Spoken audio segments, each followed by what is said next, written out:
There's no safe like Simply Safe. Hi everyone, thanks for joining me in this video. We're going to start out preparing the house for drywall. I'm going to attempt to not over-explain things, but the gist of what we're doing is making final checks on any places like this. Drywall will be wrapped around, come to here. This is going to act as the door jamb, but there's no place to nail the drywall off here. Same in this closet here. When you're nailing in the drywall for the ceiling, I didn't put a little nailer here to nail that piece up. So I need to go around, check all those things. Then there's other stuff. It's just sort of, if you don't do it now, you're not going to have the opportunity. Right here, I need to take another 2x4 and extend that up to be a nailer for the transition from the drywall to the hardibacker board that I'll tile, and then also an anchor point for the shower curtain rod. So on this side, I've got it. Also need to finish the framing between here, make my decisions on an access panel into the shower. There's a lot of other things like how the oven electrical comes out the wall, just small little details, as well as just getting everything in the house out of the way.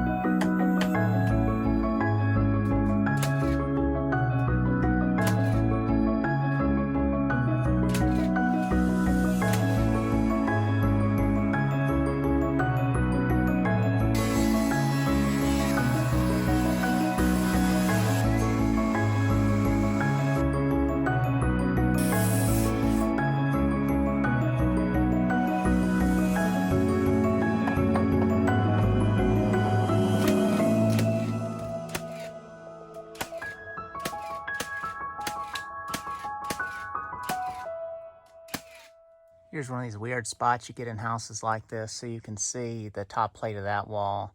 If you look at it from this angle, we're like an inch back here.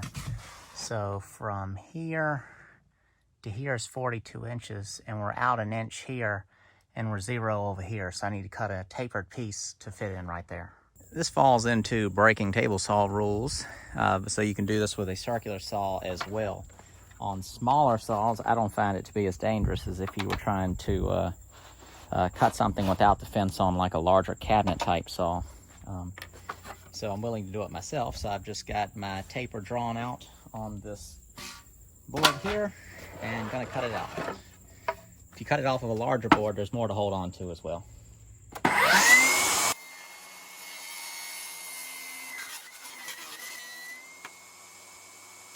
Saw like this isn't quite as powerful, or nowhere near as powerful as a big saw, so it doesn't have the momentum when you've got a board that size to just like launch it like you would if you were using a really powerful saw or cutting smaller dimensions.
Back when I was a young man, I had little to no concerns. As life progressed, they were sure to develop. I bought houses, filled the houses with things, then I got married and eventually had children.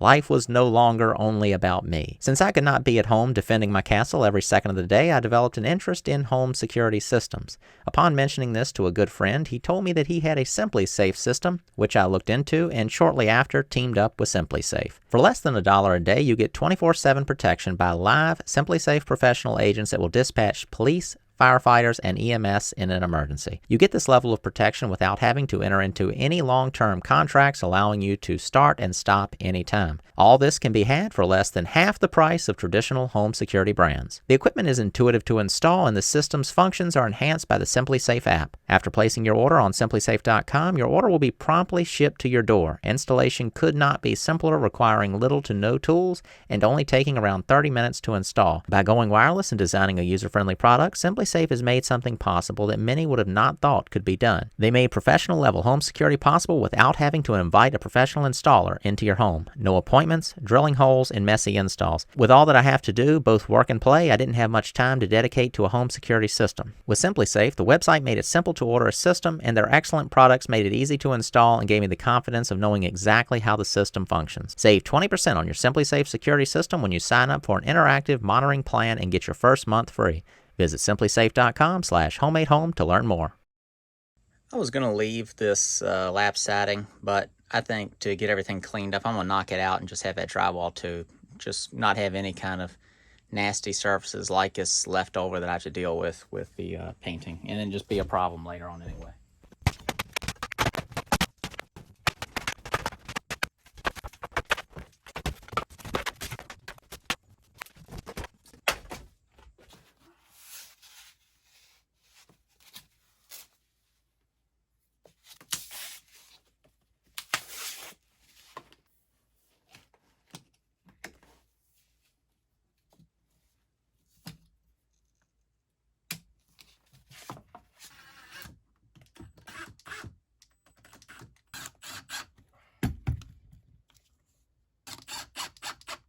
So that might look funny and kind of messy, but what I'm doing is I'm putting a lot of straps on there at once. All this is set back in the wall. These little bend supports eliminate the fact not having to have a joint here. They make all different types of brackets that are made to mount plumbing coming out of the wall. They snap onto the plumbing. They hold on to brackets, twist and lock. I've used a lot of that stuff before. It ends up breaking. These are made of plastic. Of course, they could break too, but I don't want to use anything that could be abrasive to the pipe. These are, the edges are nice and soft and everything, or softened. So the metal support brackets I'm not concerned about. The one you really have to be careful of is the hot water line. Because the hot water line will expand and contract a lot, it's easy for them to break anything. Like if you use, hold on, let me get one. If you use these types of brackets, these break on hot water lines. I don't like these. So I'm trying these out now. They completely go around it and they screw. So who knows? The cold water lines you don't normally have a problem with, but in the basement of my personal house, all the water lines are running the ceiling. It's all in PEX, and the hot water lines have pretty much broken every single one of these brackets. These little clamps or whatever they're called. It's not an insulation video, but I'm gonna show y'all a quick tip real quick with insulation. Nothing to do with this piece I'm jamming in right here. So the insulation guys already came in. So your options are here with this wire is you can pull the wire out and put the insulation behind it, or you can put the insulation in front of it, but that is going to compress the insulation. So insulation does this real easy. Split this, just go like that. Then I'm gonna get it right at the bottom. Take this piece, pull that up behind it, and then push that in.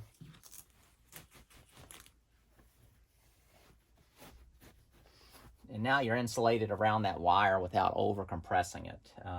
This is handy. Otherwise, it's just gonna compress all that insulation down to about like that. I don't know how much of a difference it makes, but it makes for an easy way to go about it too. Sometimes it's too tight to get the insulation behind the wire. You put the wire in, the insulation in front of the wire, then it's pushing out real hard when you're doing your drywall.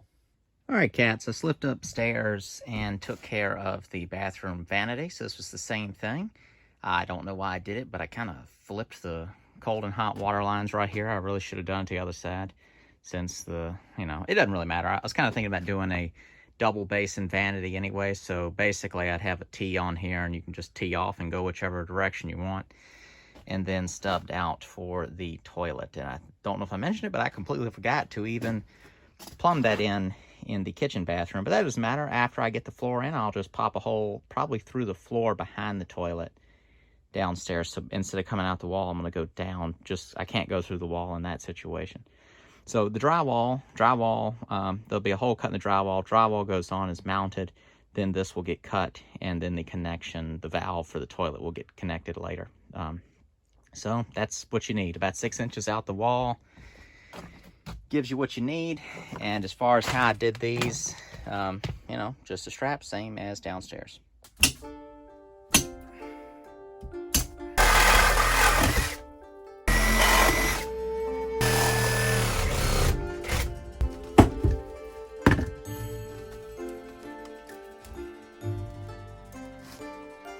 Double them up, 2x4.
Next thing I'm doing is taking some 1/4-inch strips ripped from scrap 2x4 pieces, and I'm going to fur the wall out 1/4 inch, and that's to where the hardibacker will go over the screws and the flange. So that just gives me a little leeway, and that's going to end up offsetting the drywall a little bit, but I'll deal with that with some sort of a trim, which will be no big deal, or some sort of a little tile kind of border that will go around the tile, where the tile and the drywall meet.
That's it for the shower surround. So the plan would be drywall right up against it, both sides, and then go over top. There'll be a little gap, but I can kind of fill that in and then take the shingles, tiles, right to the ceiling, to the bottom of the drywall. And then what we've got here is pretty much comes out 6 inches. So whatever I do, it'll be nice and even, 6 on both sides, and then I'll run some sort of border up it, maybe on the drywall or some sort of trim piece. That will be sort of a separation since there's this 1/4 inch furring strip. The next thing I need to do would be to, I guess, thin set the joints and tape them, and the corners. I can't remember, I've done this before, but I can't remember how I did it now. I need to kind of refresh my memory on the internet, and I may get some of that stuff, Red Guard, that type of thing, and it's not that brand, is not what they have at my local Lowe's, but that waterproofing. and go ahead and paint this whole thing with the waterproofing after I do the thin set, and then you can tile right over that. I didn't do a vapor barrier behind this because to me, it's a silly thing. And there are both schools of thought on it. To me, it just registers as silly. I just don't think you need it for the amount of moisture that could potentially go through tile, through a waterproof coating on this, through the hardibacker, and then there'd be enough in there to do anything. I think if any moisture at all gets in there, it would just dissipate in this wall. I just, I'm not convinced on it. Somebody else may be, but I am not. So I didn't do any sort of plastic or tar paper behind it. To me, it just seems silly. I don't know. I could be wrong, but I don't care. We are all done upstairs. Quick recap of what's going on. Did everything to get this like this, so the drywall will go right up against that. It'll all get tiled. Rough opening of the closet off camera. I got that size, so it's 26¼ width, 82 high, so just brought it in with some 2x4s, and then came back in with some scraps to get this nailer so you can have nailing surface. So the drywall will go across this and across this. Had to add this piece up here. Both doorways in this bedroom. So this one into the bathroom and this one into the closet had to be kind of banged around to get to the right rough opening size and then repinned it with nails. Funny thing is, when I went to tap this one around, it wasn't even nailed off at all. You can see the 2x4s that got put in there. I think I already mentioned it, but that will be totally open, and then I'll add an access panel right there. So that will probably end up being behind a closet. So I'll probably split it to where you can unscrew it up top, unscrew it in the bottom. I'm in a shelf in the closet to where you can access the plumbing. So the drywall will just come to the center of each one of those 2x4s. If it is done to my wishes.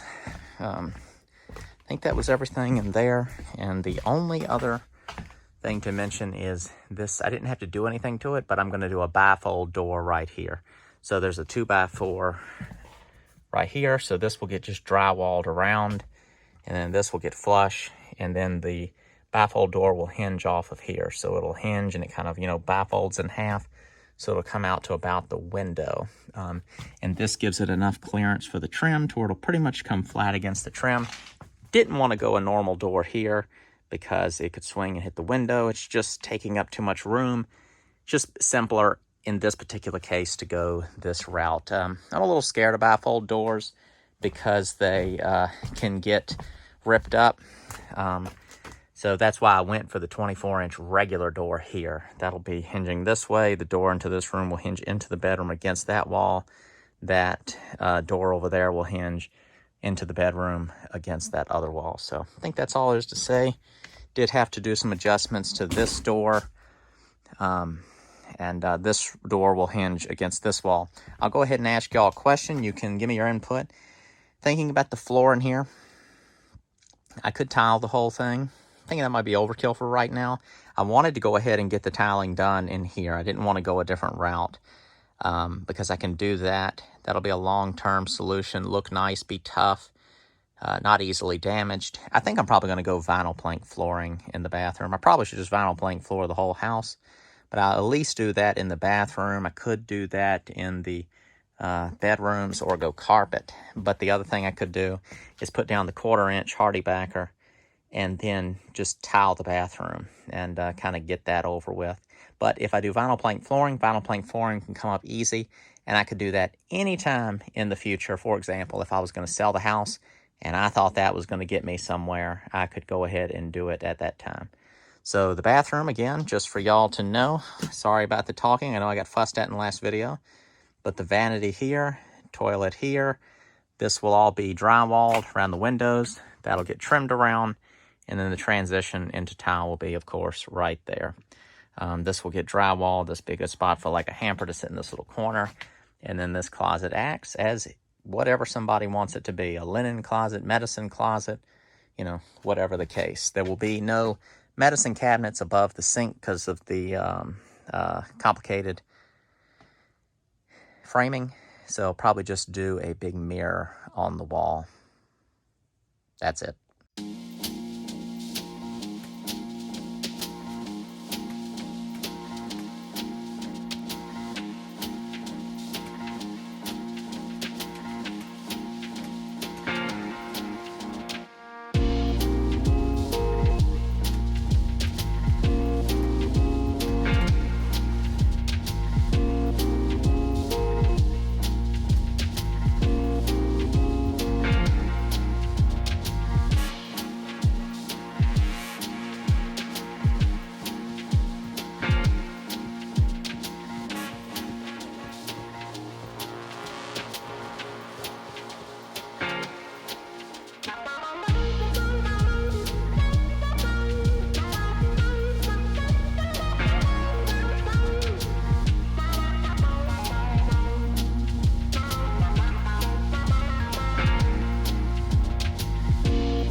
my problems I need to solve is a silly one, in my opinion. Look at the gap above the door, between the door and the jamb. You can see it's normal over here and normal over here, but it's dipped down in the middle. Then you can look at the gap at the bottom, pretty normal. Gap at the top, pretty normal, but it can't really tell as easy, but you know, it's tight right there. When the insulators came, they shot all this expanding foam into the gap right there, and that swelled that in. Well, as it expanded, it pushed the door in. So now the door shuts super tight, and it's scratching off the pre-painted interior of the jamb. So I need to go in here and kind of cut this out, push it up, and then I might probably just run some screws up in it to kind of hold it in place. And then what I like to do, I didn't know they were going to do this. The specific product they use, this is it. No warp. Basically, it's not supposed to do what that says, but it did it. So I need to fix it here, and I need to fix it on this door. I have always had problems with doors. I think doors are the hardest thing to keep right. You will get a door perfectly mounted. The strike plate and the actual latch on the door will be in the dead perfect spot, and then you'll come back and it's like a ½ inch off. I have no idea how this happens. I had that front door. I took so much time getting that door hung. It was perfect. It's off by like 1/4 inch now. I have no idea how this happens. Has the house settled that much in this short amount of time? I don't think so. Just something occurs after hanging doors, some sort of terrible magic that always does this to me. I'm decent at a lot of stuff, but for whatever reason, doors, they end up giving me trouble. In my own house, all the doors were perfect when I got them installed, but then over time, stuff seems to happen. So I'm going to start off getting this one fixed.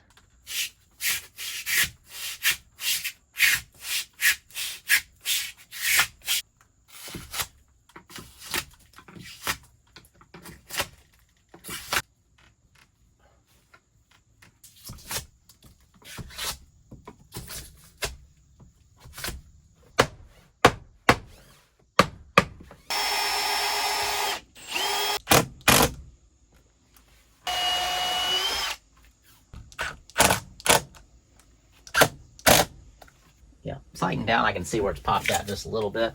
But when I put my trim in, I can sight down this, push the jamb over, nail through my trim into the jamb, and that'll hold it back. So basically I would nail my trim off to the framing first, then push on the door jamb. And if I need to go over any, I can take a little bit out doing that. It's pretty close up top. Right here, I should probably go ahead and do a little there as well, but I'll get that taken care of off camera.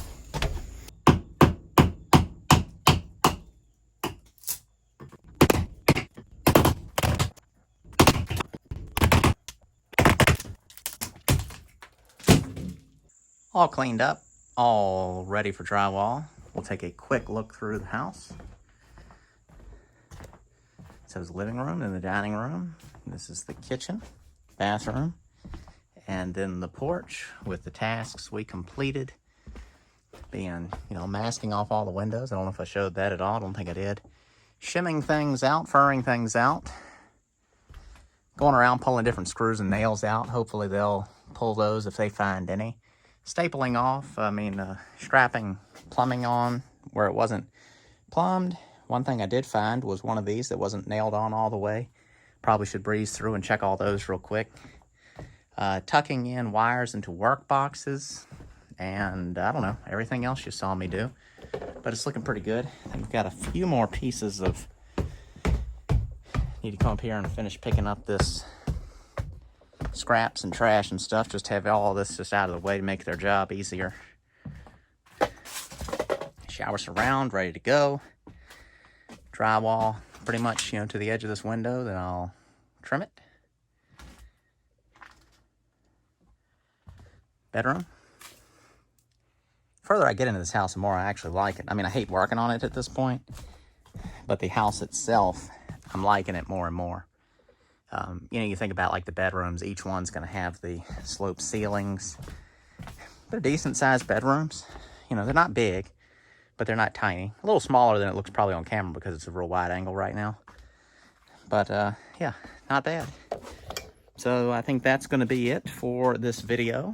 The next one, we're going to be starting the drywall. So I think that is probably one of the videos that people are have been most looking forward to. You know, I think the windows was another big one, and they'll get completed soon. I'm talking with somebody about doing the exterior trim work on those. Sorry, I'm out of breath. Been doing a bunch. But yeah, that'll do it for now. Thank you all for watching. Thank you to Simply Safe for sponsoring the video. And next time we are together, going to see walls in this house. So that will be very exciting. After that, we're looking at priming, painting, putting on the outlets, you know, installing the actual outlets, finishing the electric basically, finishing plumbing, tiling the bathtub, installing cabinets, flooring upstairs, downstairs, and just wrapping things up, trim on the outside, and then I need to do a few things on the outside, kind of cleaning things up, do some major grass cutting in the back, cutting back a lot of stuff that's grown up over the past year, and yeah, whatever else happens. So thanks for watching. See you next time.